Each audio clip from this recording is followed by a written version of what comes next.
Oke Mas, kan apa jenenge cara memanage keuangan pribadi kan salah satunya harus investasi juga. Nah, aku sih bingung Mas, biar caranya ben kita itu tidak terjerumus dalam investasi bodong. Kan masih maraknya itu investasi bodong. Biar tidak terjerat di situ, bagaimana caranya? Oke.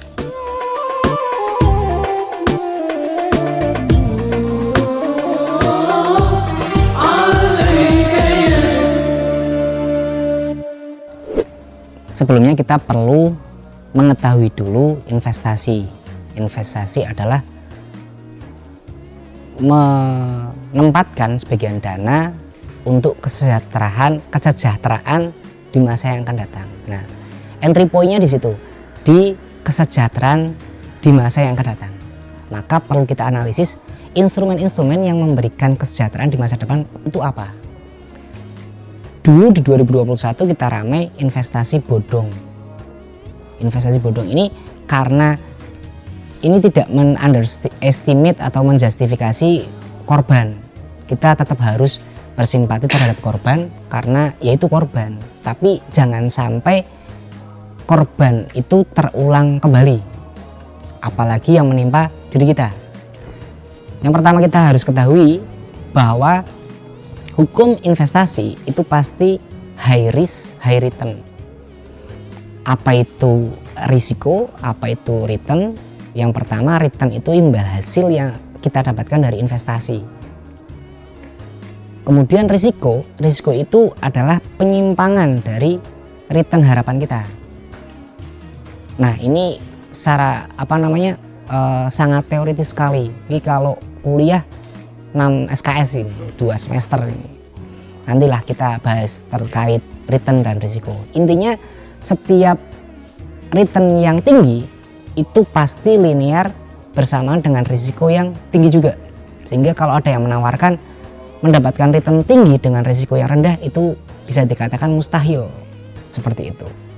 Yang kedua, perlu kita pahami juga instrumen-instrumen investasi yang ada seperti halnya tabungan tadi ya. Itu berarti masuk ke dalam investasi keuangan. Karena investasi itu ada dua macam. Investasi sektor real seperti halnya investasi pada properti, tanah dan seterusnya. Ada investasi sektor finansial. Di antaranya seperti tabungan, kemudian ada obligasi, ada saham, ada reksadana. Itu yang mungkin bisa kita akses. Digitalisasi aplikasi yang ada itu sangat memudahkan kita untuk berinvestasi pada sekuritas-sekuritas tersebut.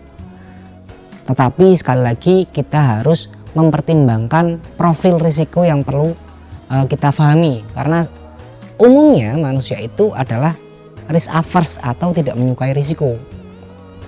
Nah, kalau boleh mengatakan hierarki risiko yang pertama itu dari instrumen investasi ada yang namanya obligasi pemerintah. Surat hutang pemerintah itu risikonya paling kecil. Kemudian obligasi korporasi atau perusahaan baik dari BUMN ataupun swasta.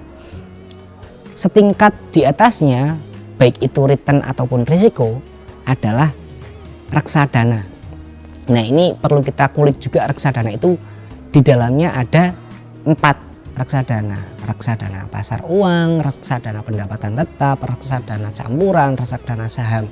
Ini juga secara hierarki ada tingkat risiko yang harus ditanggung oleh para investor.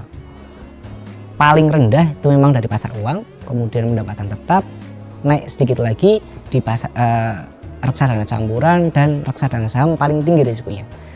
Kemudian dengan return yang lebih tinggi lagi dan risiko yang lebih tinggi lagi adalah saham.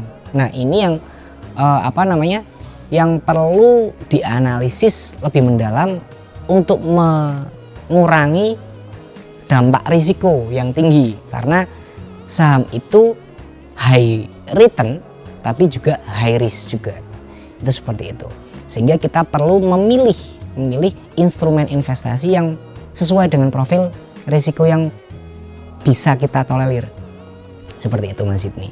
Nah, kalau mungkin teman-teman di Ansor, Kranji ataupun di luar sana, atau mungkin Mas Sidney sendiri berminat untuk mengenal lebih jauh terkait investasi dan seterusnya, nanti kita coba kulik lagi investasi sehingga pemuda Ansor, khususnya Ansor Kranji, itu melek terhadap investasi, sehingga pendapatan yang kita peroleh, yang kita miliki itu tidak hanya muspro dibuat untuk self reward, quote on quote self reward, yang pada akhirnya finalnya itu padahal pemborosan, tapi kedoknya self reward. Nanti kita akan bahas setelah ini.